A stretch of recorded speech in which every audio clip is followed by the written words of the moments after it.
Now, it's almost inevitable that every DJ will run into their share of nightmare gigs. Now, it could be some hardware issues, or an unreceptive crowd, or maybe a crowd that's just requesting too many songs. A gig can turn into a nightmare for a number of reasons. Now, one of the worst things that you can do as a DJ is when you run into a nightmare gig and things go terrible for one reason or another, to get discouraged about your next gigs coming up, or just DJing in general. So Phil talked about this on a previous Tuesday Tips Live, and if you haven't seen that already, we'll go ahead and link that down below in the description, or maybe in a card above. But let's go over some things that you can do as a DJ to get over playing a nightmare gig. Meaning, if you run into a gig that just completely goes terrible, things you can do to just get over it and stop yourself from becoming discouraged after playing a gig like that. Now, if you're interested in more tips and tricks, not only in just gear, but the psychology of DJing, make sure you subscribe to the channel if you haven't already. Now, the first thing I'm gonna say is learn from your mistakes. Now, 9 times out of 10, if you play a gig and it just turns bad, just turns terrible, there's definitely something you can take away from that. Maybe the kind of music you were playing a set playlist, and the crowd just wasn't receptive of it.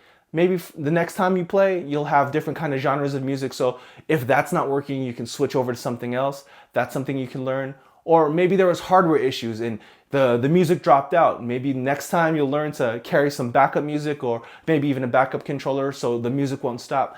Things like this you learn as you're DJing. They say experience is the best teacher, and I have to agree 100%. Now, if you run into some issues, you always learn gig after gig, little things you can pick up from every time you DJ. So it's important that if things go bad, figure out how to overcome it and figure out a way you could have improved to stop that from happening. So that's number one in my book, is just kind of learning from your mistakes or learning from the bad gig.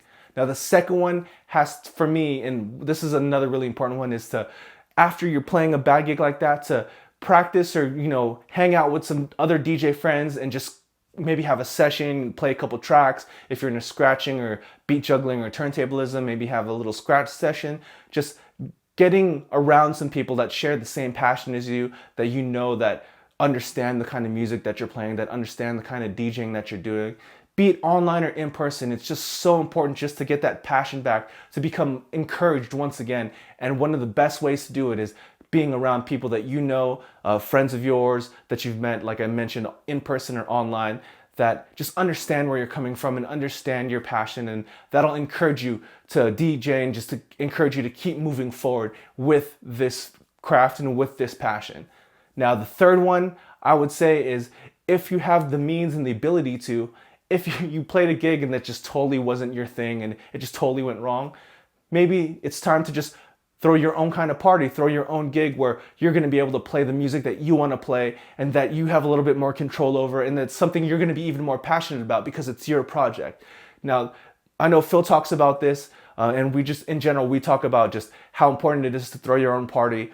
And it's such a great way to just build your confidence as a DJ, because nothing is going to feel more rewarding than playing something, not just a DJ set, but an event that you've put together, and just having that passion, getting that response from the crowd from building, or from, appreciating something that you've built from the ground up. So again, we'll go over these 3 things. So number 1 has to be, learning from your mistakes and learning from anything that's happened to make that gig go bad, and using that as fuel to overcome any future issues you have. Number 2 is going to be practicing with some friends, practicing with some people that you met online or maybe in person that share the same passion for the same kind of music, or just in DJing in general, to just reignite that fire. And then number 3 is maybe playing your own event with the kind of music that you want to play, that you can bring the crowd that's going to appreciate your style of DJing. It's just so important and so rewarding to have that experience.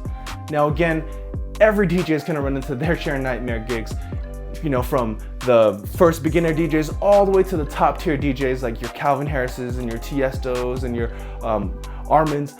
Everybody runs into some gigs that just doesn't go 100% well. So it's really important that you can take away some things from those bad gigs. And number 1 that you just have to keep in mind is, don't get discouraged when these kind of things happen. It's just so important to just keep that passion and figure out a way to just encourage yourself to move forward. And don't let something like this just make you stop DJing, or even think about stopping DJing. If it's your passion, stick to it. it's their passion for a reason. There's something inside of you that just makes you want to do this. It's such a beautiful thing, just music in general, and playing in front of a crowd and sharing your passion for music for other people is such a beautiful thing. So whatever happens, even if these nightmare gigs come about, use these kind of tools to get over it and get back on it, and just share your music and share your taste and just your passion for DJing with more and more people, and I'm sure you'll get over it. Now we'd like to hear from you. Tell us about some nightmare gigs that you've gone through. What did you learn from it? How did you recover from it? And what did you do afterwards to get your confidence back? Go ahead and leave that down in the comments below. We'd love to hear what you have to say. Now get good, get out there, and make the moments.